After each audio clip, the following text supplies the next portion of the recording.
I am Major Clara Ramsey, 35 years old. Yesterday, I stood in the rain and watched an honor guard fold a flag over my husband's casket. Yesterday, I buried Marcus.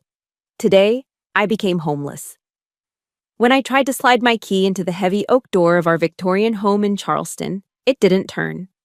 It stopped halfway, hitting a metal barrier that hadn't been there when I left for my shift at the base 24 hours ago. I jiggled it, thinking maybe the humidity had swollen the wood again, but deep down, the cold pit in my stomach told me otherwise. The lock had been changed. Through the beveled glass of the bay window, I could see inside. Julian, my husband's half-brother, who hasn't worked a verified day in his 28 years of life, was lying sprawled across Marcus's favorite leather recliner. He was eating my potato chips, his boots resting on the mahogany coffee table, crumbs falling onto the rug I'd bought with my first deployment bonus. But that wasn't what made my breath hitch. In the corner of the room, my stepmother-in-law, Elena, was holding a small gray trash bin. She was pinching my husband's medals, the bronze star and the purple heart, the metal cold and heavy with sacrifice, between her manicured thumb and forefinger, like they were soiled tissues. She dropped them into the bin. Raymond, my father-in-law, stood by the fireplace, sipping a tumbler of scotch at 10 in the morning. He laughed, a low, dry sound. Just clearing out the low-class debris. They think I am just a grieving widow, weak and isolated. They think because I came from nothing in the Rust Belt of Ohio, I have no fight left in me. But they don't know that before Marcus took his last breath, he left me a nuclear weapon buried under a mountain of legal paperwork. If you believe that no one has the right to trample on a soldier's honor, especially in their own home, comment "respect" below. I stood on the porch, my hand still gripping the useless key, the metal biting into my palm. I was still in my OCPs, my operational camouflage pattern uniform. Boots laced tight, the fabric heavy with the sweat of a night shift that I had taken because I couldn't bear to sit in an empty house. I hadn't slept in 30 hours. My eyes felt like they were packed with sand, but the sight through that window sharpened my vision instantly. I pounded on the door. It wasn't a polite knock. It was the heavy thud of a fist used to commanding attention. The lock clicked from the inside. The door swung open, revealing Julian. He was shirtless, wearing nothing but basketball shorts, his skin pale and soft, contrasting sharply with the hardened, sun-weathered faces of the soldiers I worked with every day. The smell hit me instantly. Stale beer and expensive cologne trying to cover up body odor. He leaned against the doorframe, a smirk playing on his lips as he looked me up and down, sneering at my uniform. "Dad said you have 2 hours," Julian drawled, scratching his chest. 2 hours to get your trash out of my house." "Your house?" My voice came out lower than I intended, a growl vibrating in my chest. "Get out of my way, Julian." I pushed past him. He stumbled back, surprised by the force of my shoulder. For a guy who bragged about his gym membership, he had zero center of gravity. The inside of the house, my sanctuary, the place Marcus and I had spent 5 years restoring, sanding every floorboard by hand, was a war zone. But it wasn't an enemy invasion. It was a domestic purge. 3 movers, burly men who looked uncomfortable in the tension, were hauling out the vintage bookshelf Marcus had loved. "Careful with that," I barked, instinct taking over. "Ignore her," a voice floated from the living room. Elena. She was standing in the center of the room, wearing a silk floral dress that probably cost more than my car. She held a lace handkerchief to her nose, as if the mere presence of my belongings released a foul odor into the air. Beside her, Victoria, her daughter and Marcus's stepsister, was standing on a step stool, ripping our wedding portrait off the wall. The frame cracked as she dropped it carelessly into a cardboard box labeled "Donations." "What do you think you're doing?" I walked into the room, my boots thudding heavily on the heart pine floors. "Reclaiming the space," Elena said, her voice dripping with fake sweetness, the kind that rots your teeth. "We need to exercise the unpleasant memories. This house needs to be ready for Julian. He needs a proper bachelor pad, don't you think?" My eyes darted around the room, cataloging the destruction. And then, I saw it. On the kitchen island, sitting on top of a greasy, half-eaten Domino's pizza box, was the flag case. The triangular wood and glass case holding the American flag that had draped Marcus's coffin just yesterday. It was sitting there like a coaster, a ring of grease staining the wood. The blood rushed to my ears, a roaring sound like a transport plane taking off. I crossed the room in 3 strides. I grabbed the flag case, pulling it to my chest, checking the glass for cracks. "You put this on a pizza box?" I hissed, turning to face them. "This is a burial flag. Do you have any idea what this means?" Raymond stepped forward from the fireplace. He was immaculate in his charcoal suit, looking every bit the real estate tycoon who owned half of downtown Charleston. He looked at me with the same expression one might look at a cockroach scurrying across a Michelin star dinner plate. "It means my son is dead," Raymond said coldly. "And it means the connection between this family and whatever you are is severed." "I am his wife," I said, my voice shaking with a rage I was struggling to contain. "I am a Coleman." "You were a temporary glitch," Raymond corrected, swirling the ice in his glass. "A lapse in judgment Marcus made during a rebellious phase. He's gone now. Order is being restored. This house has been in the Coleman family for 4 generations. It belongs to the bloodline, not to some stray from Ohio who thinks putting on a uniform makes her respectable. I paid the mortgage on this house for the last 3 years while Marcus was sick," I shot back. "My name is on the deed." "We'll see about that," Raymond smiled, a shark-like baring of teeth. "My lawyers have filed an injunction this morning. You'll find that deeds can be complicated, especially when the original down payment came from a trust you have no access to. You're kicking a widow out the day after the funeral." I looked at Victoria, then Elena. "Really? This is who you are." "Don't play the victim, Clara," Victoria chimed in, stepping down from the stool. "It doesn't suit you. You're tough, right? Isn't that what the army teaches you? Go live in the barracks, leave the nice houses to people who know how to appreciate them." Elena pointed a manicured finger toward the foyer. "The movers will take your personal effects to a storage unit in North Charleston. I've paid for the first month. Consider it a severance package. You have 2 hours to pack your clothes. Anything left behind goes to the dump." I looked at the trash bin by Elena's feet. I saw the glint of the Purple Heart ribbon amidst the discarded junk mail and dust bunnies. The medal Marcus earned when shrapnel tore into his leg in Kandahar. He had bled for that. He had screamed in agony for that. And she had thrown it away like a used tissue. My hand, the one not holding the flag, curled into a fist at my side. I squeezed so hard my fingernails cut into the calloused skin of my palm. I felt the skin break. I felt the warm, sticky trickle of blood.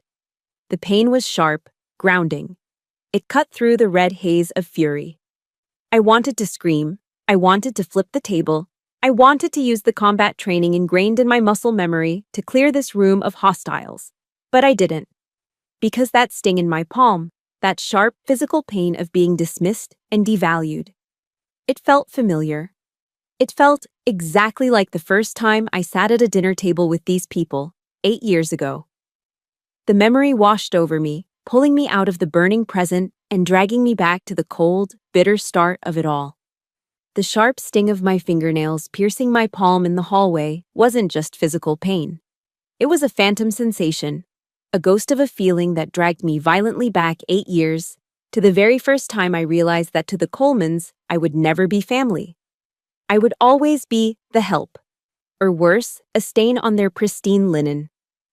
I was 27 then, fresh out of officer candidate school, and Marcus had finally convinced me to meet his parents. The venue was the Palmerston Country Club, a place where the air smelled of old leather, expensive bourbon, and generational wealth. I remember checking my reflection in the restroom mirror 3 times. I was wearing a navy blue dress I'd bought off the clearance rack at Macy's. It had a modest neckline and fell just below the knee. In Ohio, it would have been considered Sunday best. But the moment I walked into the private dining room and saw Elena, I felt like I was wearing a burlap sack. Elena and Victoria were draped in silk that moved like water. Their clothes didn't have brand names you could find at the mall. They were tailored, custom-fitted armor designed to intimidate. We sat at a table set with more silverware than I had people in my entire family. I was terrified of using the wrong fork, so I waited for Elena to move first. The first course was she crab soup, a Charleston classic rich with cream and sherry. I was nervous, my hand shaking slightly as I dipped my spoon into the bowl and brought it toward me. "Oh, bless your heart, Clara." Elena's voice rang out, soft and sweet, cutting through the hushed dining room like a bell. I froze, the spoon halfway to my mouth. "You're eating it like a longshoreman, dear," she said, offering a tight, pitying smile to the table next to us. "In the South, we spoon our soup away from us, like we are rowing a little boat out to sea, not shoveling coal into a furnace." Heat rushed to my face, hotter than the soup. I'm sorry, I didn't know." "Clearly," Victoria snickered, hiding her mouth behind a crystal goblet of water. Marcus shifted in his seat, clearing his throat. "It doesn't matter, Mom. It's just soup." "Manners always matter, Marcus," Raymond interjected. He didn't look at me. He was busy inspecting the label on the wine bottle the waiter had presented.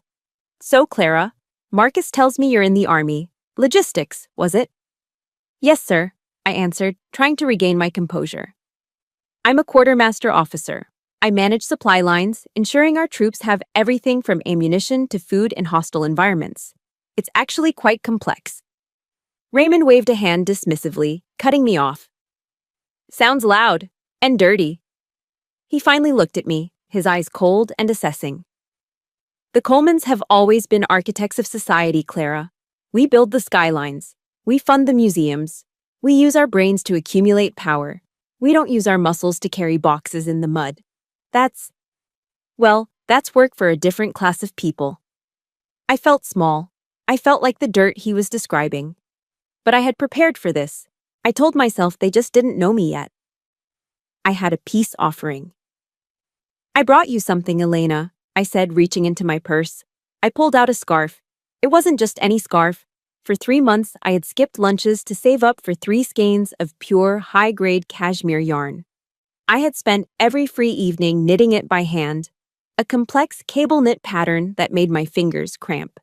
It was soft, cloud gray, and woven with every ounce of hope I had for this relationship. Elena took it. She didn't unfold it. She didn't touch it to her cheek to feel the softness. She held it by the corner, as if checking for fleas. "Oh," she said. "Handmade. How rustic." "Thank you, Clara." She placed it on the edge of the table, dangerously close to the breadbasket, and turned back to talk to the waiter about the vintage of the Cabernet. 5 minutes later, disaster struck. The busboy, a young kid who looked terrified of Raymond, reached across to clear the bread plates. His elbow clipped Raymond's wine glass. The heavy crystal goblet tipped. Red wine, a rich, dark Cabernet, flooded across the pristine white tablecloth, heading straight for Elena's cream-colored silk lap. "Oh my God!" Elena shrieked, jumping up. Without a second of hesitation, she grabbed the nearest absorbent thing on the table. My scarf. She bunched up the gray cashmere, the wool I had starved to buy, the pattern I had agonized over, and slammed it down into the puddle of wine. She scrubbed the tablecloth frantically, turning the soft gray wool into a sodden, purple, dripping mess. "Elena, that's Clara's gift," Marcus gasped, his eyes widening. Elena tossed the soaked, ruined bundle into the busboy's hands with a look of disgust. "Get rid of that. It smells like wet dog now anyway." Thank God it wasn't a real textile, or the stain would have set instantly. It absorbed the wine perfectly, though. Good utility. She sat back down, smoothing her dress, and smiled at me. Crisis averted. Good thinking on my part, don't you think? I stared at the busboy retreating with my hard work, my love, my offering. Now just a rag in his bin. My heart shattered in my chest. I waited for Marcus to yell.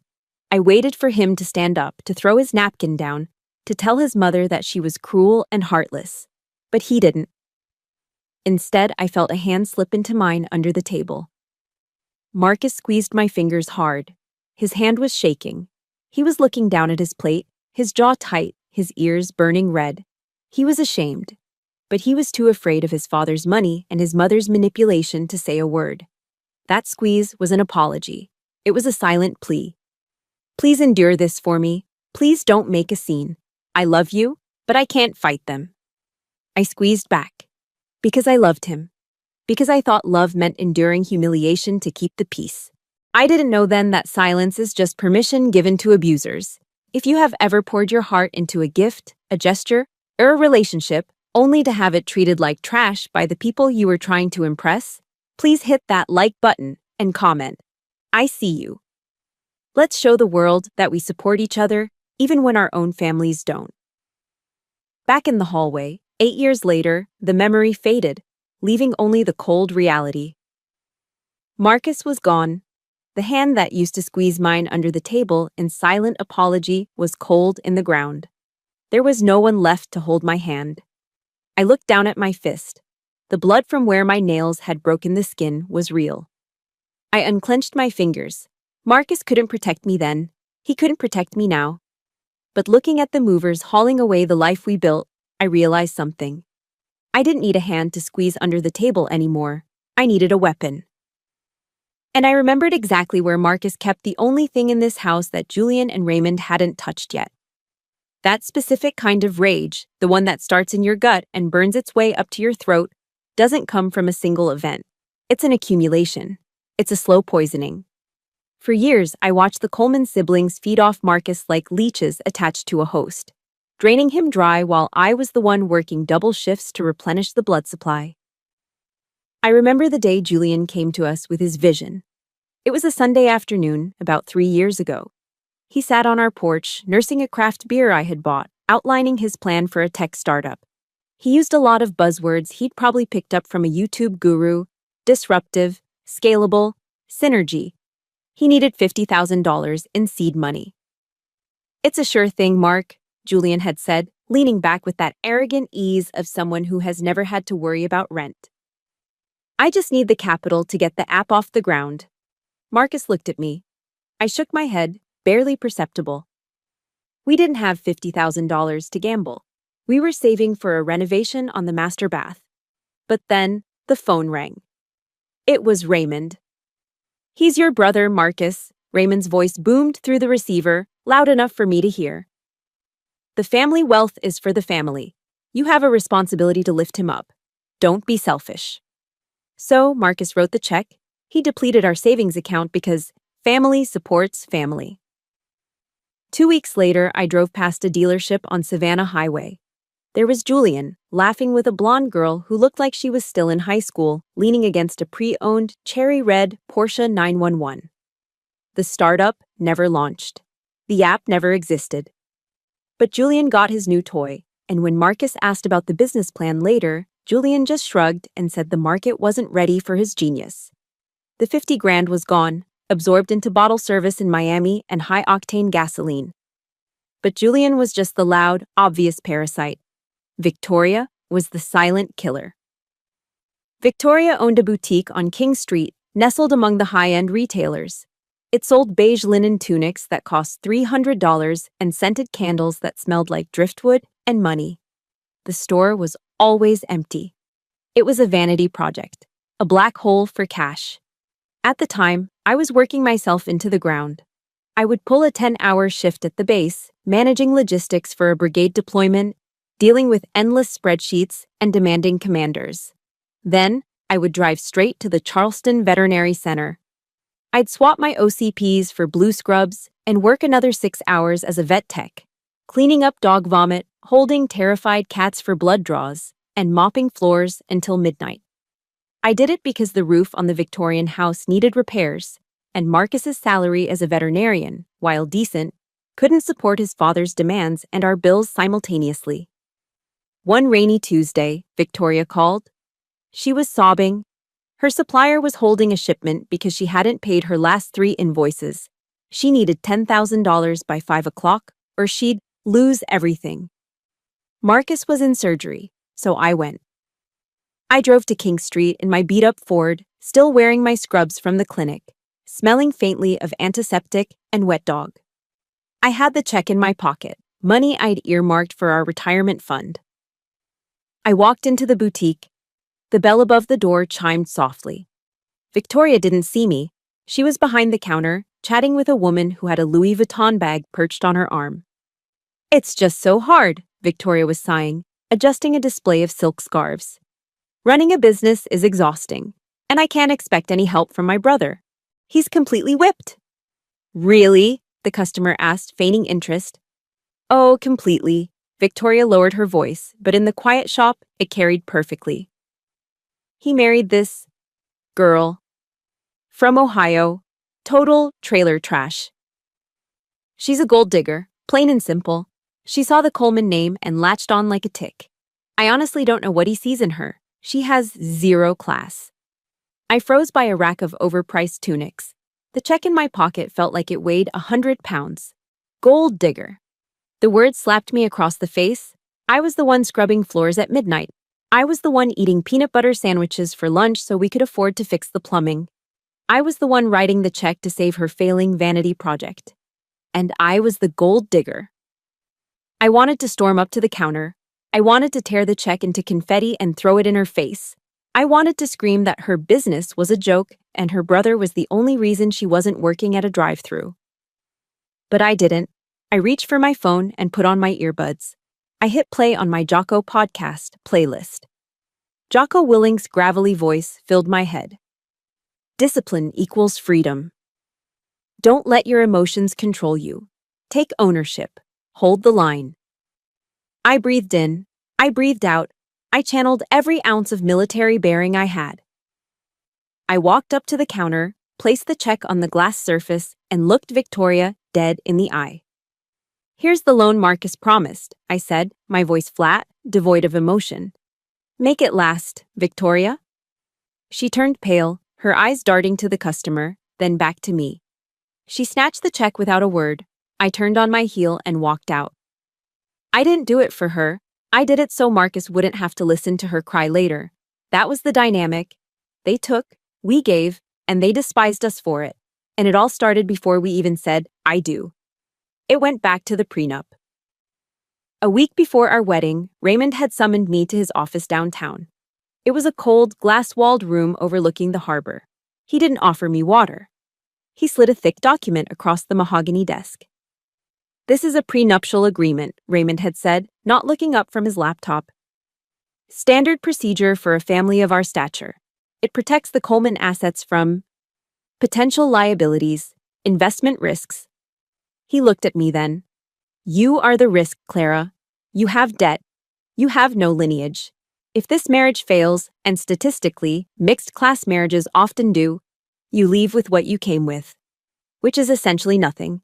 He expected me to fight. He expected me to cry or demand a lawyer. I picked up the pen. I didn't turn a single page. I didn't read the clauses about alimony or property division.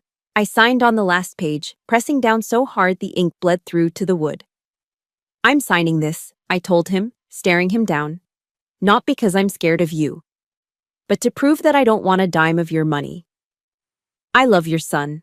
That's something you can't buy, and it's something you clearly don't understand. I walked out of that office thinking I had won a moral victory. I thought proving I wasn't greedy would earn their respect. I was naive. They didn't see my signature as an act of love.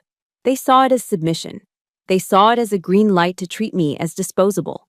And now, standing in the hallway of the house I had fought for, paid for, and bled for, I realized the ultimate irony. I looked at the pile of bills on the side table, unpaid notices that Julian and Victoria had ignored while Marcus lay dying. And right next to them, half buried under a flyer for a pizza delivery, was the piece of paper that had changed everything. The diagnosis. The financial bleeding was nothing compared to the war we had just lost. But as I stared at those bills, a cold realization washed over me. The prenup Raymond had forced me to sign? He thought it was his shield. He had no idea that in his arrogance, he had left a back door wide open. They thought I was the risk. They were about to find out just how dangerous a risk I really was. The piece of paper that changed our lives wasn't a bill or a lawsuit. It was a single page of medical letterhead, crisp and white, that felt heavier than a granite tombstone in my hands. Stage 4 pancreatic cancer. The oncologist, a kind man with tired eyes at MUSC Health, had used words like aggressive, palliative, and 6 months. But all I heard was a static noise, a high-pitched ringing that drowned out the world. Marcus, my strong, gentle Marcus, who had spent his life healing animals, was being eaten alive from the inside. You would expect a family to rally. In the movies, or maybe in the Ohio town I grew up in, a diagnosis like this brings lasagna casseroles to the front porch and tearful vigils in the living room. But this was the Colemans. When Marcus called his father to break the news, Raymond didn't ask about pain management. He didn't ask if Marcus was scared. He didn't even drop the businesslike cadence of his voice. "That's unfortunate," Raymond had said, the line crackling with the distance of his emotional detachment. "Have you looked at the succession plan for the clinic? We need to ensure the asset value doesn't depreciate if you're unavailable. We should discuss liquidation strategies before the end of the fiscal quarter." He was talking about his son's death as if it were a depreciating real estate asset. Elena sent a floral arrangement, lilies, the flower of funerals, while Marcus was still alive. The card read simply, "Thinking of you. E and R." 2 weeks later, against my better judgment, we attended a wedding. It was a cousin of Marcus's, getting married at one of those sprawling plantations on the Ashley River. Ancient oak trees draped in Spanish moss, waiters in white jackets serving mint juleps, a string quartet playing Pachelbel's canon. It was the epitome of Southern grace. Marcus insisted on going. He was already losing weight, his tuxedo hanging loosely on his frame, his skin taking on a yellowish tint. "I want to see everyone," he had whispered to me. "One last time, maybe. Maybe if they see me, they'll remember they loved me." It broke my heart. He was still seeking their approval on death's door. I pushed his wheelchair over the crushed shell path, parking him in a quiet corner of the garden near a blooming trellis of jasmine. He was exhausted. "I need some water, Clara," he rasped, patting my hand. "I'll be right back," I kissed his forehead. "Don't move." I made my way toward the bar, navigating through the sea of pastel dresses and seersucker suits. The line was long. I decided to cut through the rose garden to find a waiter. That's when I heard them. The voices were low but distinct, carrying through the thick, humid air. I stopped. Through the dense leaves of a large camellia bush, I saw the flicker of a lighter. The smell of expensive cigar smoke wafted toward me. It was Raymond and Julian.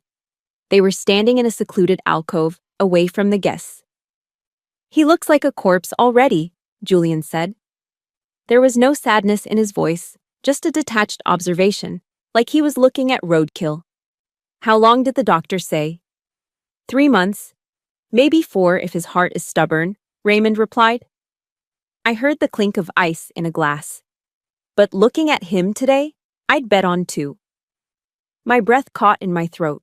I stood frozen, my shoes sinking into the soft earth. "So, what's the timeline?" Julian asked, sounding eager. "I've already talked to a contractor about the master suite. I want to knock down that wall between the bedroom and the study. Open it up. Make it a real bachelor pad." I felt bile rise in my throat. Marcus was sitting 50 feet away, breathing, thinking, loving, and they were already renovating his bedroom.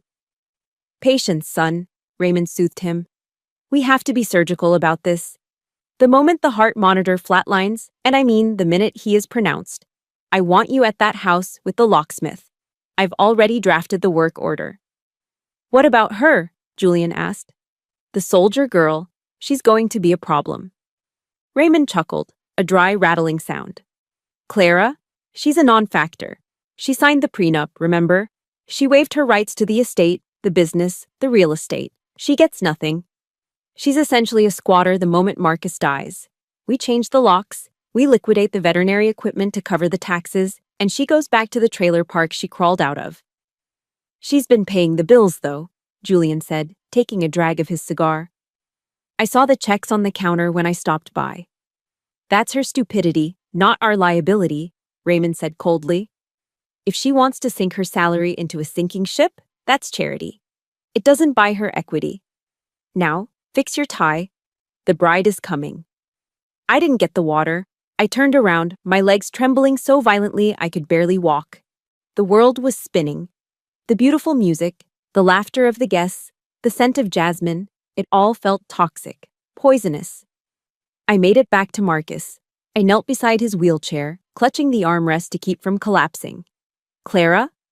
Marcus looked at me, his eyes hazy with pain but still sharp. Where's the water? You look like you've seen a ghost. I saw monsters, Marcus, I whispered, my voice shaking. I saw monsters. I told him. I couldn't keep it inside. I told him every word. The renovation plans, the locksmith, the liquidation, the way they laughed about his expiration date. I expected him to cry. I expected him to slump in that chair and finally give up, crushed by the realization that his family didn't love him. They only loved what he could leave them. But Marcus didn't cry. For the first time in the 8 years I had known him, the gentle look in his eyes vanished. The man who apologized for existing, who signed checks to keep the peace, who let his mother treat his wife like a servant, that man died in that garden.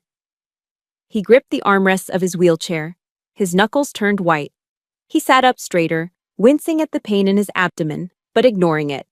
He looked toward the trellis where his father and brother were smoking cigars and planning his erasure. They want the master suite, Marcus said, his voice low, raspy but terrifyingly steady. They want to liquidate my life? Marcus. I reached for his hand. He pulled a small leather-bound book from his tuxedo pocket. His pocket New Testament. He didn't open it. He just held it like a stone. Yea, though I walk through the valley of the shadow of death, I will fear no evil. Marcus recited. We all know the verse. It's the verse of comfort. But Marcus wasn't reciting it for comfort. He looked at me, his eyes burning with a feverish intensity. Do you know the next part, Clara? I nodded, tears streaming down my face. For thou art with me. No, Marcus cut in. The rod and the staff. Thy rod and thy staff. He looked at his father across the lawn. A rod isn't for leaning on, Clara. A rod is a weapon.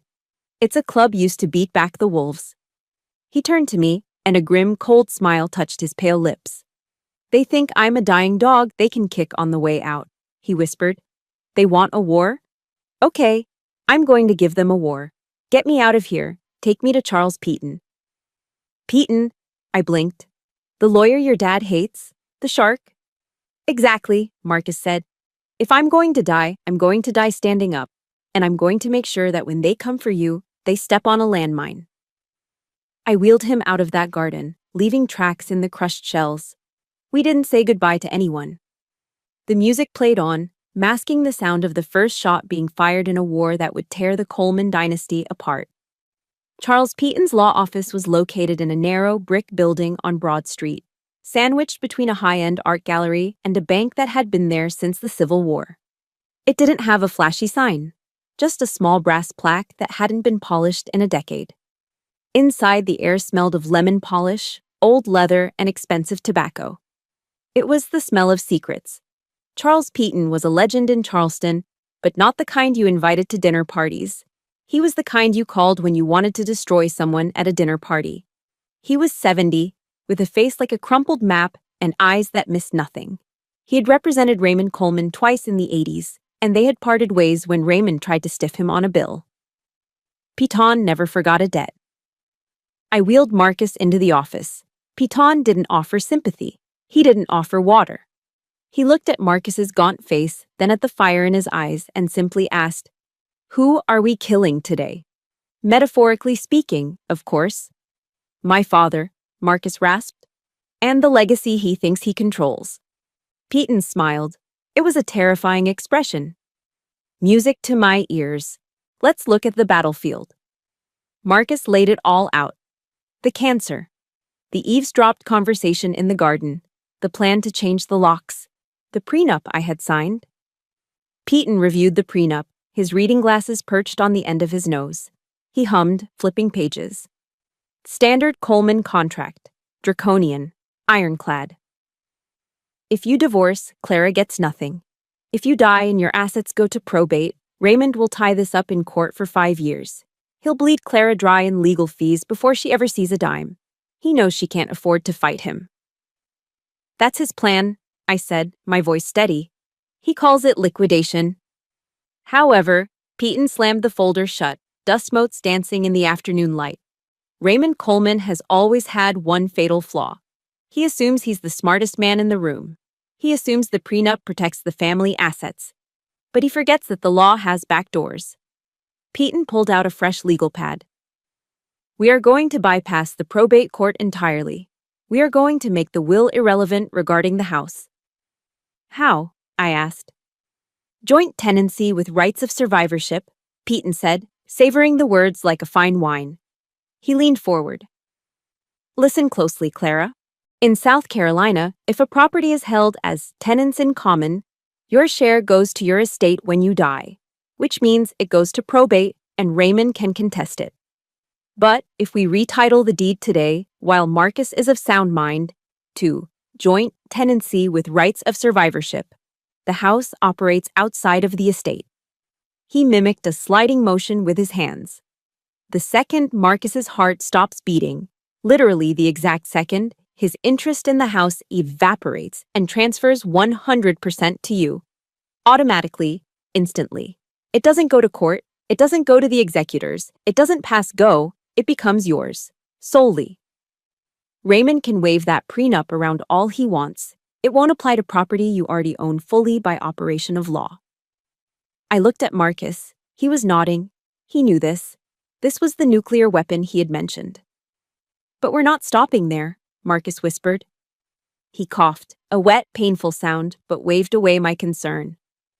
I want to hurt them, Charles. I want to make sure they can't touch her cash assets either. The in terrorem clause, Peyton nodded, scribbling furiously. Also known as the no contest clause. Exactly, Marcus said. I want to leave Julian, Victoria, and Elena a specific bequest, $5,000 each.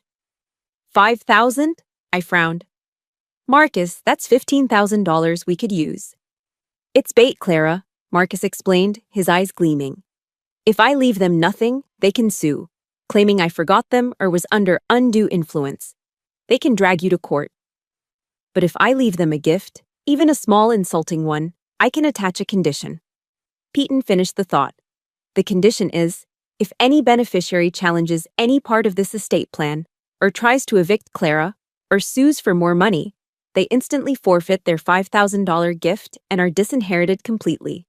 Plus, they become liable for all legal fees. It was brilliant. It was vicious. It relied entirely on their greed. Julian and Victoria were cash poor and desperate to maintain appearances. They would hate the $5,000, but they would be terrified of losing it. It was a muzzle made of money. Draw it up, Marcus said. We signed today. I'll have the deed transfer ready in an hour, Peyton said, reaching for his phone to buzz his paralegal. And the updated living trust. We're going to move the bank accounts into it as well. By the time you leave this office, Marcus, on paper, you will be a pauper, and Clara will be the CEO of your life.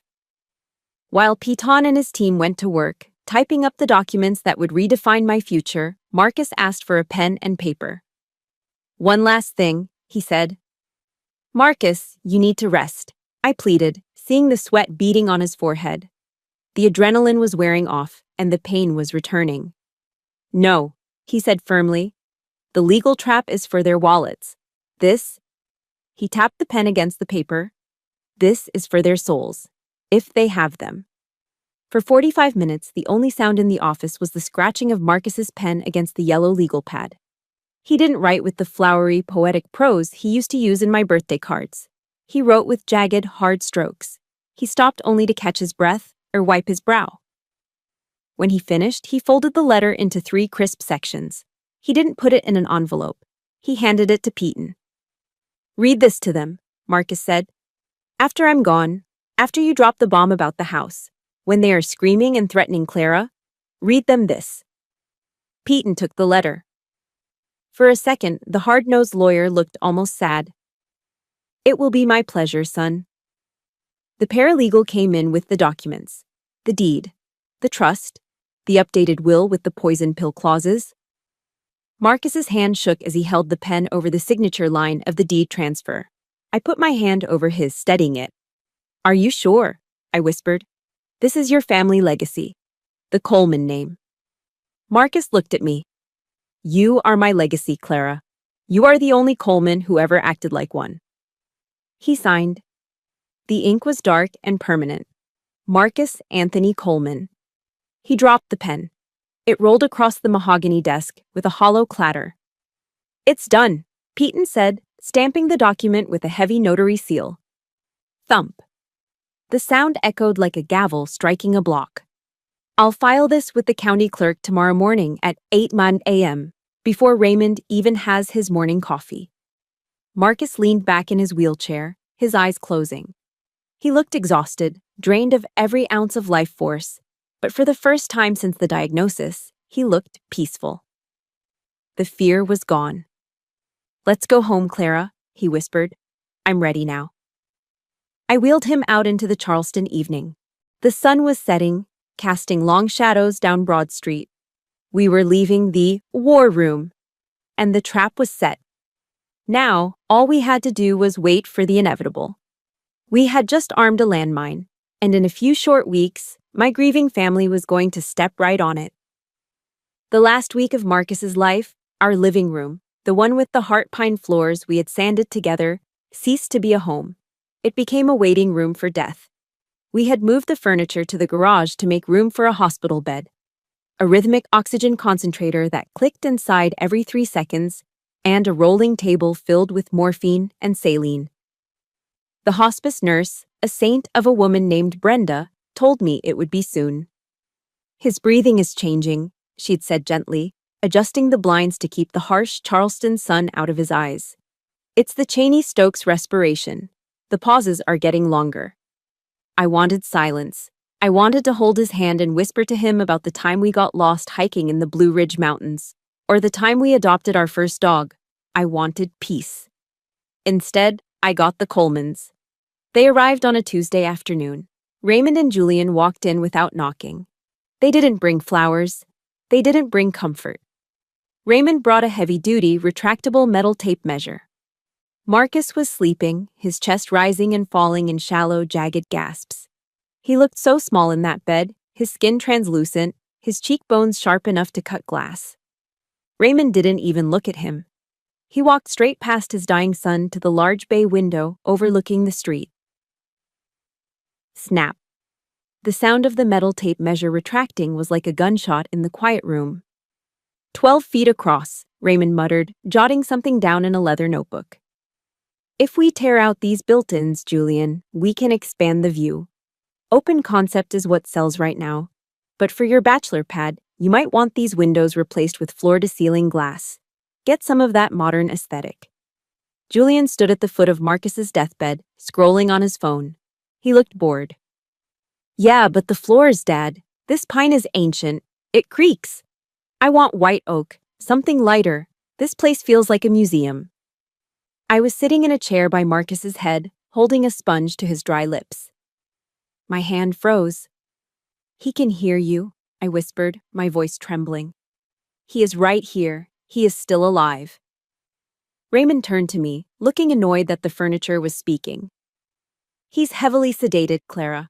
He doesn't know if he's in Charleston or Timbuktu. We're just being practical. No sense in wasting time once the transition occurs. Contractors are booked months out. Zzzzt. Snap. He measured the wall behind Marcus's head. Yeah, this wall goes. We'll need a structural engineer, but it's doable. The door opened again. Elena drifted in. She was holding a plastic deli container from Harris Teeter. The price tag was still on the lid. $6.99 chicken noodle. She placed it on the table next to the morphine, pushing aside a photo of our wedding to make room. The container was cold. Condensation had already made the label soggy. I brought sustenance, she announced, checking her diamond-encrusted watch. How is he?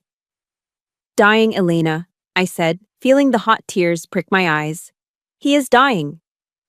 Well, she sighed, smoothing her skirt. We all have our time. She looked at me, her expression shifting from indifference to a faux concerned pity that felt like a slap. Speaking of time, Clara, I was looking at listings this morning. There are some very affordable studio apartments in North Charleston, near the industrial park. I stared at her. What? For you, dear, she said, lowering her voice as if sharing a secret. Once the funeral is over, you'll need to vacate. Obviously, you can't afford a place downtown on a soldier's salary. And with the rental market being what it is, well, I thought you should start looking now. You don't want to be homeless and a widow in the same week. It's just bad optics. She was evicting me, while my husband, her stepson, was fighting for his last breaths 3 feet away. She was browsing rental listings for me in the crime-ridden part of town. Get out, I whispered. Excuse me? Raymond stopped measuring. I said, get out. I stood up, my chair scraping against the floor. Get out to the porch, get out of his sight. If you want to measure the walls for his coffin, do it outside. Maybe it was the look in my eyes, the look of a woman who had seen combat and was currently holding a line of defense, but they actually backed down. Raymond scoffed, muttering about hysteria, and they retreated to the front porch. Through the glass, I could see Julian lighting a cigarette, blowing smoke against the window pane. I sat back down. Marcus's eyes fluttered open. The commotion had stirred him. He turned his head slowly. The blue of his eyes was faded, grayed over by the shadow of the end. He squeezed my hand. His grip was weak, nothing more than the weight of a feather, but I felt it in my soul. Clara, he breathed. The sound was wet, rattling. I'm here, baby. I'm right here. The line, he whispered, struggling to focus on my face. Hold. The line. It was a phrase from Jocko Willink. It was something we said to each other when the deployments were long, when the money was tight, when the world felt heavy. Hold the line, don't give an inch. Stay disciplined. I will, I promised, kissing his knuckles. I won't let them break through. I promise. He closed his eyes. He let out a long sigh, like he was finally putting down a heavy rucksack he had carried for 35 years. And then, silence. The rhythmic whoosh-click of the oxygen machine continued, but the chest beneath the sheet was still. Brenda, the nurse, stepped forward. She checked his pulse. She checked his pupils. She looked at me with infinite sadness and nodded. He's gone, honey. Time of death, 4:12 p.m. I didn't scream. I didn't wail. I just laid my head on his chest, right over his silent heart, and let the first sob break loose. This is the moment where I ask you, have you ever seen greed overshadow grief? If you believe that a family should be mourning their loss instead of measuring the floorboards, please hit that like button and comment, heartless, below. Let's show the world that we value people over property. The door opened. I thought they were coming in to say goodbye. I thought, surely, now that he was gone, the reality would hit them. Raymond walked in. He looked at the nurse, who was turning off the oxygen machine. He looked at me, sobbing on his son's chest. He didn't come to the bedside. He didn't touch Marcus. He reached into his suit pocket and pulled out his phone. He dialed a number he clearly had on speed dial. It's Raymond, he said into the phone, his voice loud and clear in the silent room. He's dead. 4:12 p.m. Yeah, call the bank. Freeze the joint accounts immediately. I want a padlock on the safety deposit box within the hour. And get the paperwork ready for the eviction. I don't want her taking anything of value. He hung up. He looked at me, his eyes dry, his face calculating. I'm calling the funeral home to pick up the body, he said to me. You have 2 days to get your affairs in order before the service. After that, you're trespassing. He turned and walked out to tell Julian the good news that the renovation could finally begin.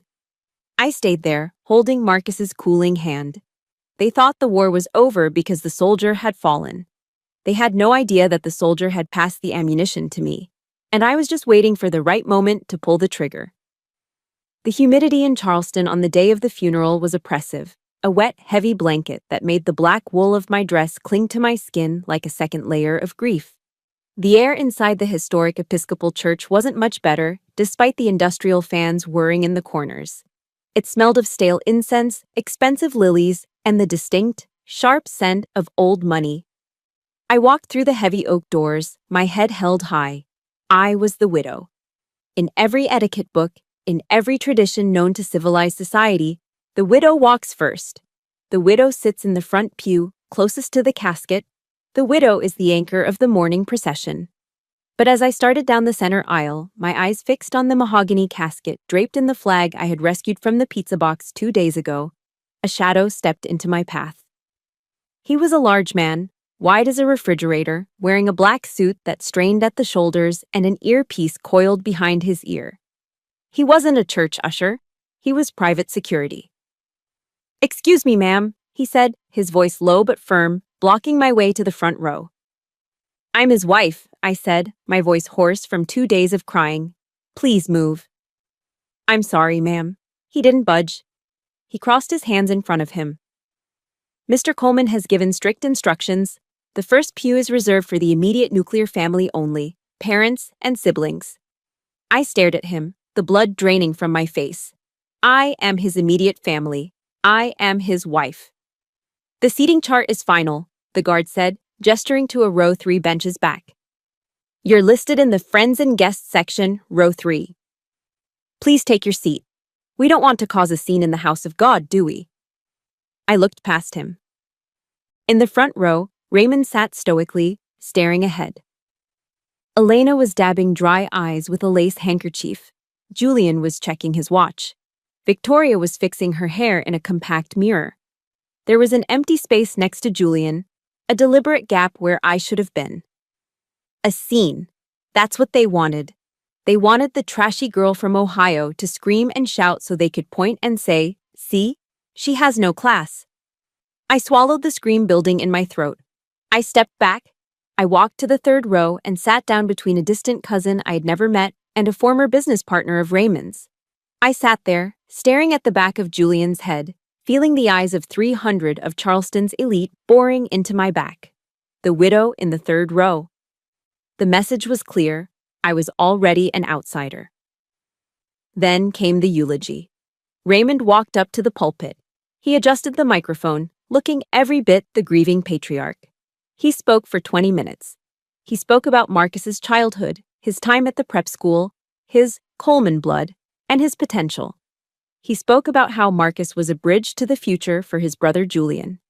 He thanked Elena for being a rock during this difficult time. He never said my name. Not once. He erased 8 years of marriage. He erased the woman who held Marcus's hand through chemotherapy. He erased the wife who worked 2 jobs to keep his roof from leaking. In Raymond's version of history, Marcus died a bachelor son, tragic and alone, surrounded only by his loving parents. I sat there, my hands clenched in my lap, fingernails digging into the fabric of my dress. I wasn't sad anymore. The grief had been burned away by a cold, white-hot fury. The service ended and we moved to the cemetery. Magnolia Cemetery is beautiful, a sprawling garden of the dead with ancient oaks and moss-draped statues. We gathered around the open grave. The heat was intensifying, the cicadas buzzing a deafening chorus. The priest finished the committal prayers. Ashes to ashes, dust to dust. Raymond stepped forward to the edge of the grave. He wasn't holding a handful of dirt to throw onto the casket. He was holding a glass of scotch he must have brought from the limo. He turned to the crowd, raising the glass. "To Marcus," Raymond announced, his voice carrying over the silence. "He returns to the earth, but his legacy remains with the family. And to ensure that legacy lives on, I am proud to announce that his brother, Julian, will be moving into the family estate on East Bay Street immediately. He will restore the home to its former glory, just as Marcus would have wanted." A murmur went through the crowd. He was announcing a real estate transfer over an open grave. He was effectively evicting me publicly, framing it as a tribute to the dead. I looked at Julian. He smirked, taking a sip from a flask he had hidden in his jacket. He looked at the house keys dangling from his finger, my house keys, and winked at me. I stood there, frozen. The disrespect was so absolute, so complete, it felt surreal. Then I felt a presence beside me. It was Victoria. She had moved back from the front row to stand next to me as the crowd began to disperse. She looked me up and down, her eyes landing on my face. She leaned in close, the smell of her expensive, cloying perfume mixing with the scent of the damp earth. "You look terrible, Clara," she whispered, her voice a poisonous hiss. "Don't cry too loud, you're ruining your face. And honestly, it's smearing that cheap drugstore mascara all over your cheeks. You look like a raccoon." She pulled back, giving me a pitying smile for the benefit of the onlookers. "Go pack your bags, honey. The movers are coming at 8 a.m. tomorrow." Something inside me snapped. It wasn't a loud snap. It was the quiet metallic click of a safety being disengaged on a weapon. I stopped crying. I reached into my purse. I didn't pull out a tissue. I pulled out my phone. I wiped the cheap mascara from under my eye with my thumb. I looked at the screen. The signal was strong. I opened my messages. I found the contact saved as The Shark. I typed 2 words, Omega, go. I hit send. I watched the bubble turn blue. I watched the delivered notification appear. I looked up at Raymond, who was laughing with a business associate near the hearse. I looked at Julian, spinning my keys. I looked at Victoria, checking her makeup. They thought they had buried Marcus. They thought they had buried me. They didn't know that the text message I just sent had initiated a chain reaction that was already traveling down the fiber optic cables to the county clerk's office, to the sheriff's department, and to Charles Peaton's desk. I put my phone back in my purse. I didn't say a word to anyone. I turned my back on the Colemans and walked toward my car. The widow in the 3rd row was gone. The major had just taken the field, and the enemy had no idea they were already surrounded. The text message I sent at the cemetery, Omega, go, had taken exactly 12 minutes to manifest into reality. I was back on the porch of the Victorian house on East Bay Street. The scene was exactly as I had left it in the morning, frozen in a grotesque tableau of entitlement. The movers were still hauling boxes. Victoria was still smirking. And Raymond Coleman was standing in the doorway, blocking my entry with the arrogance of a man who believes he owns the very air he breathes. "You have some nerve coming back here," Raymond sneered, checking his Rolex. "The 2 hours are up, Clara. You are officially trespassing. I was just about to call the police to have you removed." "Don't bother," I said, my voice calm, almost bored. "I saved you the trouble." Raymond frowned, confused. "What?" Before he could answer, the sound of tires crunching on gravel shattered the afternoon quiet. It wasn't the polite purr of a luxury sedan. It was the aggressive, heavy growl of engines meant for pursuit.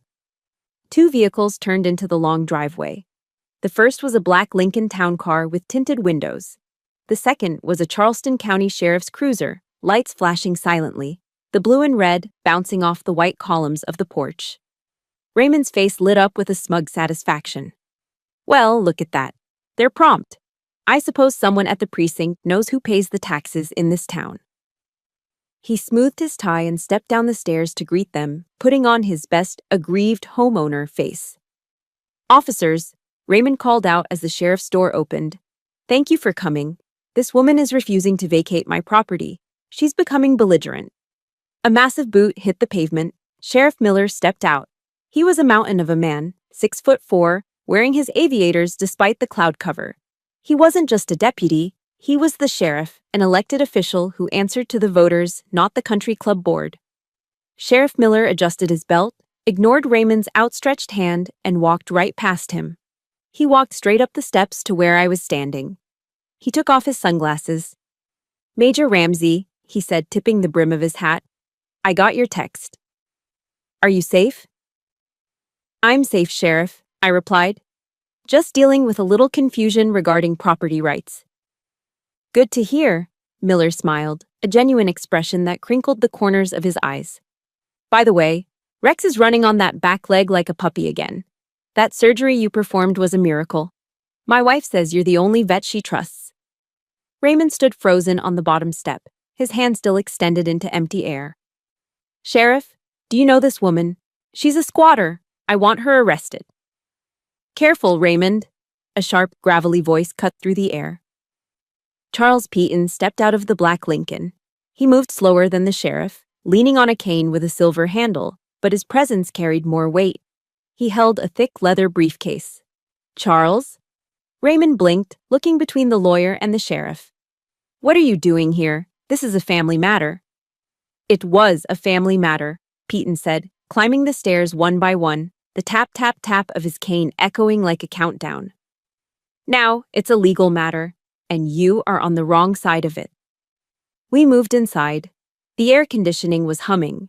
Julian was still on the leather recliner, watching ESPN, a bag of potato chips resting on his chest. Elena was instructing a mover on how to wrap a vase. They froze as our entourage entered. The sheriff stood by the door, arms crossed. Peyton walked to the coffee table, right in front of Julian. Thud. Peyton dropped a heavy file folder onto the mahogany table. The sound was loud enough that Julian flinched, knocking his bag of chips onto the floor. Greasy crumbs scattered across the rug Raymond claimed I had soiled. What is this? Elena asked, clutching her pearls. Who let these people in? I did, I said, stepping forward. Because this is my house. Don't be delusional, Raymond snapped, closing the front door. We have the will. We have the prenup. The house belongs to the estate. As executor, I control the estate. The law is clear. The law is clear, Peyton agreed, opening the file. But you're reading the wrong page, Raymond. Peyton pulled out a document with a fresh, Blue County seal stamped on the top. This, Peyton held it up, is a quitclaim deed, recorded this morning at 8:01 a.m. It transfers the title of this property from Marcus Coleman to Marcus Coleman and Clara Ramsey as joint tenants with rights of survivorship. The room went silent. You could hear the hum of the refrigerator in the kitchen. Joint what? Julian asked, a chip halfway to his mouth. Joint tenancy with rights of survivorship. Peyton enunciated every syllable, looking directly at Raymond. It means that the property is owned 100% by both parties simultaneously. And, crucially, upon the death of one owner, their interest does not go to their estate. It does not go to probate court. It does not pass through a will. Peyton smiled, a shark smelling blood. It transfers automatically, instantly, and irrevocably to the surviving owner. The moment Marcus's heart stopped beating yesterday, this house ceased to be part of his estate. It became the sole property of Clara Ramsey. Raymond's face turned the color of old ash. He staggered back, hitting the wall. That's impossible. The prenup covers assets distributed through divorce or death via the estate. Peyton cut him off. This house never hit the estate, Raymond. It bypassed your little legal wall entirely. It's called operation of law. Look it up. Elena let out a strangled gasp. But we promised Julian. The renovation. The contractors. Cancel them, I said, my voice cutting through her panic. Unless Julian wants to pay to renovate my house. Julian scrambled up from the recliner, brushing crumbs off his bare chest. He looked at his father, panic rising in his eyes. Dad, fix this. You said the house was mine. You said it was a lock. I can sue, Raymond sputtered, veins bulging in his neck. Undue influence. Marcus was sick. You coerced him. I wouldn't do that if I were you. Peyton pulled out a second document. Because of the no contest clause Marcus added to his trust, he left each of you $5,000, a parting gift. But if you file a single motion, a single lawsuit, or even breathe a threat of litigation, you lose the $5,000, you are disinherited completely, and you will be liable for Clara's legal fees. And trust me, Raymond, my fees are astronomical. Raymond looked at the sheriff. He looked at the documents. He looked at me. For the first time in his life, the man who thought he could buy God realized he couldn't even buy a sheriff's deputy. Sheriff Miller stepped forward, his boots thudding heavily on the floor. He hooked his thumbs into his belt. Mr. Coleman, the sheriff said, his voice deep and authoritative. Major Ramsey has established legal ownership. That makes you, your wife, and your son guests. And since the owner has asked you to leave... Miller paused, looking at the potato chips crushed into the rug. I'm going to need to ask you to vacate the premises immediately, or I can arrest you for criminal trespassing. Your choice. The silence that followed was heavy, suffocating, and absolutely delicious. It was the sound of a dynasty crumbling in real time. Raymond opened his mouth, then closed it. He looked at me with pure, unadulterated hatred, but he saw no fear. He saw only the soldier he had mocked, standing in her fortress, holding the keys to the kingdom. "Get your things," Raymond whispered to Elena, his voice shaking with rage. "Not yet," I said. "There's one more thing." I pointed to the mess on the floor, the scattered chips, the moved furniture, the boxes Victoria had packed with my clothes. "You treated this house like a construction site," I said. "You threw my husband's medals in the trash. You disrespected his memory." I looked at Julian, who was trying to edge toward the door. "Nobody leaves," I said, my voice dropping an octave, "until every single piece of furniture is put back exactly where it was. And Julian, you're going to pick up every single crumb of those chips with your hands." "You can't be serious," Victoria scoffed. "I'm wearing Louboutins." "I don't care if you're wearing the crown jewels," I said. "Sheriff, is that a reasonable request before they leave?" Sheriff Miller grinned. "Seems like restoring the property to its original condition to me. Standard procedure." I pulled a chair from the dining room, the only one they hadn't moved yet, and sat down. I crossed my legs. I looked at the family who had tried to erase me. "Start lifting," I commanded. "I have all day." Julian looked at the scattered potato chips on the floor, then at me, then at his father, his face twisted into a sneer of pure, spoiled defiance. "I'm not cleaning that up," Julian scoffed, crossing his arms over his bare chest. "And I'm certainly not moving furniture. That's what we hire people for." "Dad, tell her to go to hell. Let's just go. We'll call the lawyers in the morning." Raymond straightened his jacket, trying to regain a shred of dignity. "Come on, Julian. We are leaving. We will not be humiliated by a squatter and a crooked country lawyer." They turned to the door. "Stop!" Charles Peaton's voice cracked through the room like a whip. He didn't move from his spot by the coffee table. He simply held up a sealed white envelope. "You can leave," Peaton said, his tone deadly calm. "But if you walk out that door without restoring this property, Sheriff Miller will arrest you for vandalism and theft. Those movers took items that legally belonged to Major Ramsey. Unless you move them back, that is grand larceny." Sheriff Miller nodded, his hand resting casually on his belt. "He's right, Mr. Coleman. It's a felony." "Fine!" Victoria shrieked, stomping her foot. "We'll call the movers back." "No," I said. "The movers are gone. You made the mess. You fix it." "Before the manual labor begins," Peaton interrupted, tapping the envelope against his palm, "there is one more piece of business. Marcus wrote this letter 3 days before he died. He made me promise to read it to you only if, and when, you try to cheat his wife." Peaton looked at Raymond with eyes full of judgment. He hoped I would never have to open it. He hoped his father would do the right thing. But Marcus knew you better than you knew yourself. The room went still. Even the air conditioning seemed to pause.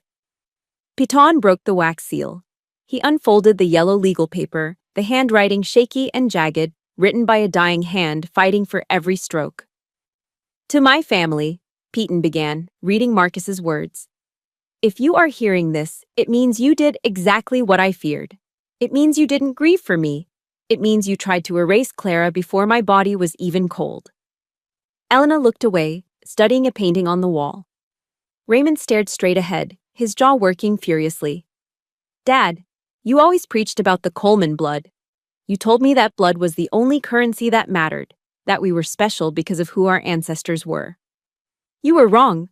Blood is just biology. Honor is what makes a man. And in 35 years, I never saw you show half the honor that Clara shows every single day she puts on her boots." I felt a lump form in my throat. I bit my lip to keep from crying. "Elena," Peaton continued, turning toward the stepmother, "your sweetness is a weapon. You used politeness to cut people open. You treated Clara like a servant because you were terrified that her strength exposed your vanity. I saw you wipe your hands after touching her gifts. I saw it all. And I hated myself for not stopping it sooner." Elena gasped, her hand flying to her mouth. "Julian and Victoria," the letter went on.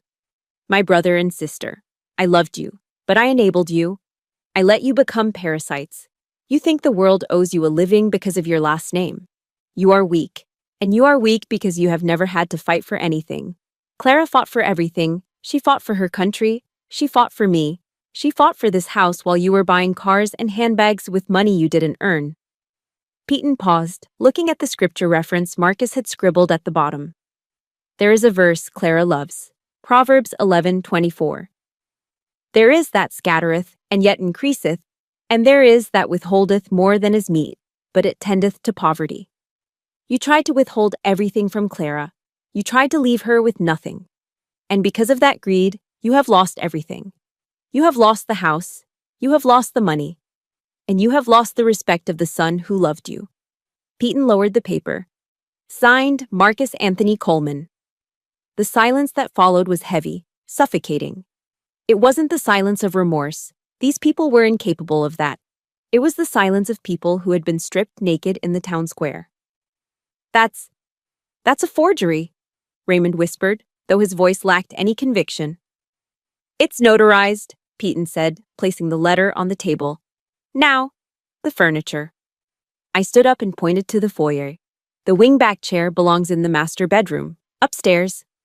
You're joking, Julian said, his voice trembling. That thing weighs 100 pounds. Then you better lift with your legs, I said coldly. What followed was a scene of poetic justice so visceral I wished I could have recorded it for every person who has ever been bullied by the privileged. Victoria was the first to break. She tried to lift a box of books she had packed. Her red-soled Christian Louboutin wobbled on the hardwood. With a scream of frustration, she kicked them off. The fashionista who mocked my boots was now barefoot, her perfect pedicure gripping the floor as she hauled my books back to my shelf, cursing under her breath with words that would make a sailor blush. But the main event was the chair. It was an antique wingback, upholstered in heavy velvet, a piece Marcus's grandmother had left him. It was massive. Julian grabbed the bottom. He heaved, his face turning a blotchy tomato red. I can't. It's too heavy. Help him, Raymond, Sheriff Miller suggested from the doorway, his hand still resting on his belt. Unless you want to explain to a judge why you're damaging the homeowner's property. Raymond Coleman, the real estate tycoon who hadn't lifted anything heavier than a Scotch glass in 30 years, took off his suit jacket. He loosened his silk tie. He grabbed the top of the chair. On 3, Raymond grunted, sweat already beading on his forehead. They hoisted it.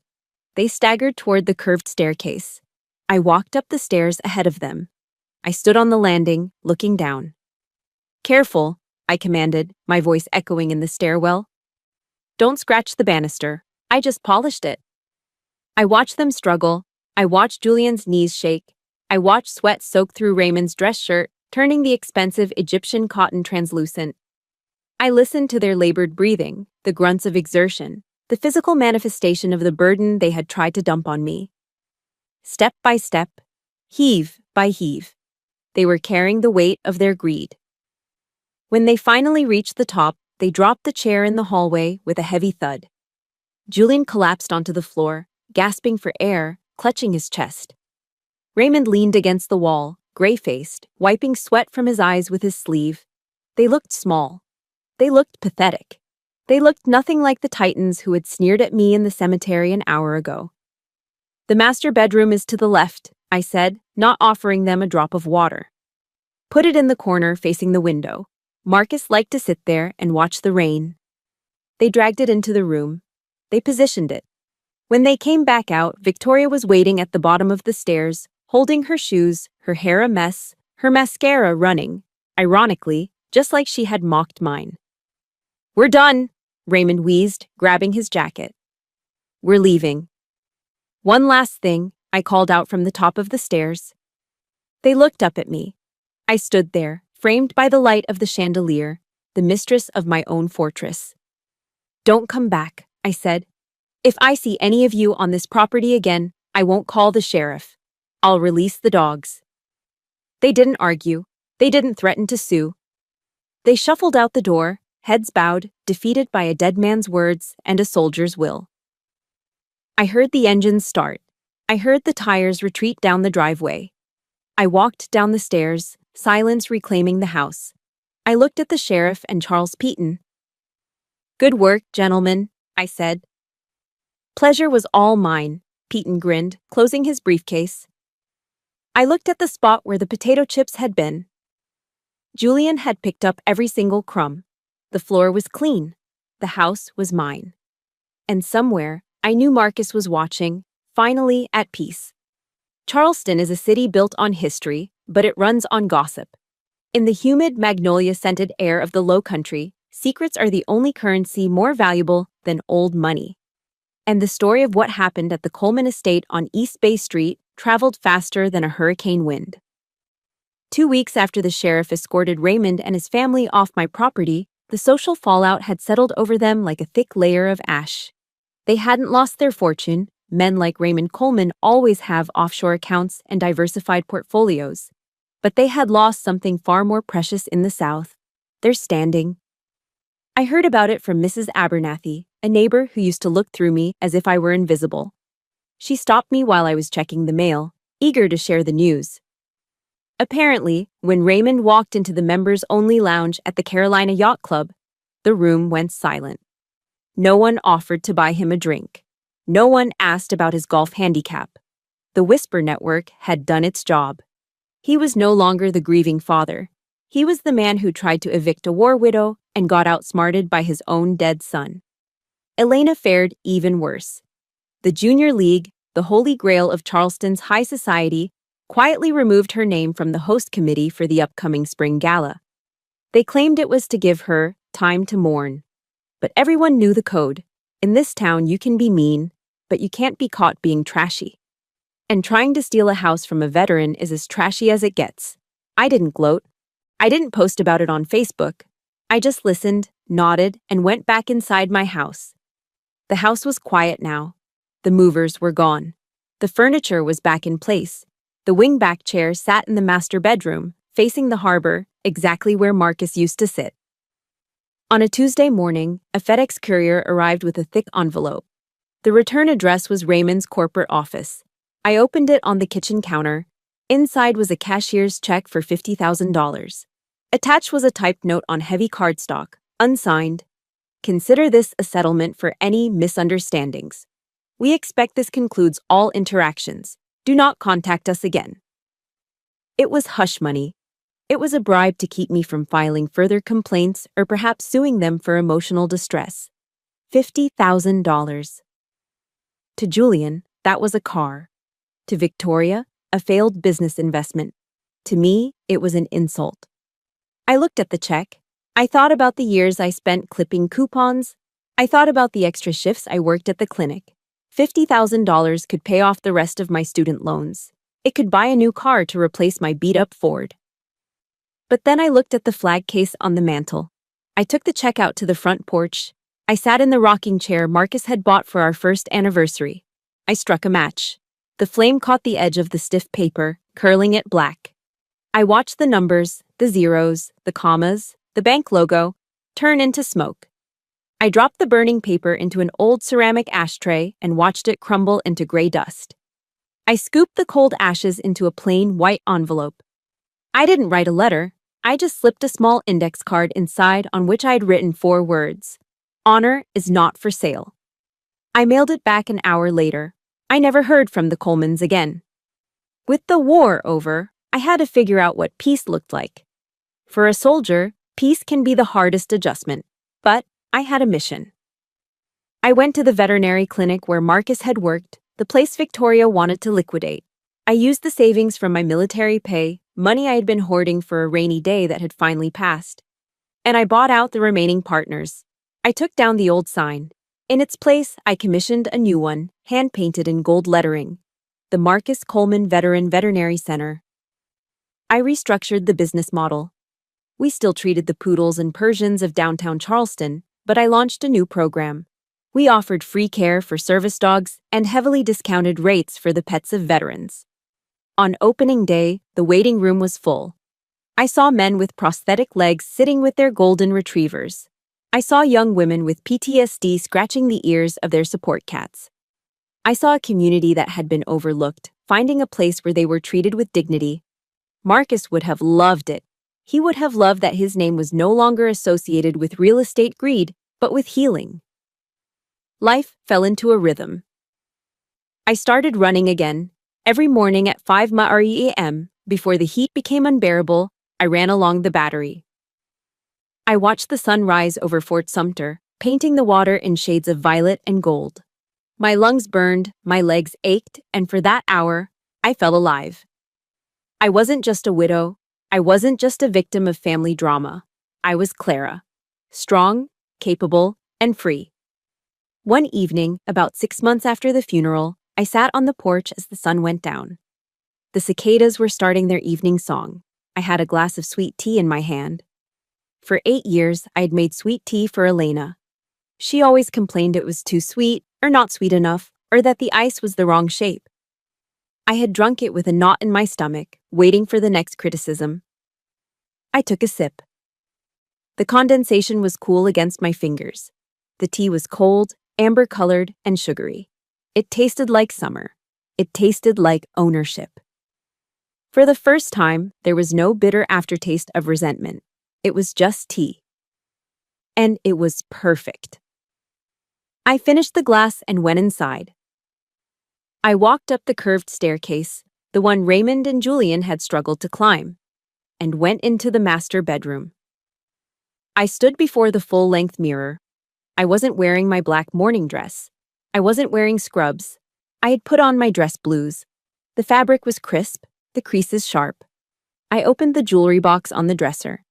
Inside, resting on velvet, were the medals I had rescued from the trash. The Purple Heart, the Bronze Star, and my own commendations. I pinned them to my chest. They clinked softly, a familiar, comforting sound. I looked at my reflection.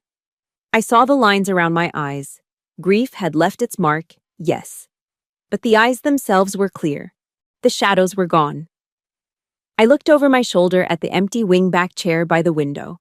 I didn't feel lonely. I felt a presence, warm and reassuring, like a hand squeezing mine under a dinner table.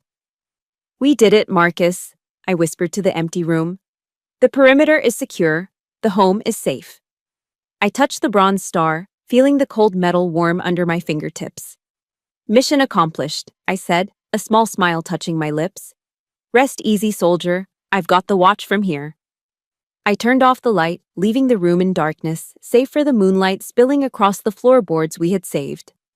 I walked downstairs to lock the front door, my door, with a key that finally, perfectly, turned in the lock. If there is one thing I want you to take away from my battle with the Colemans, it is this. Your value is never determined by the people who refuse to see it.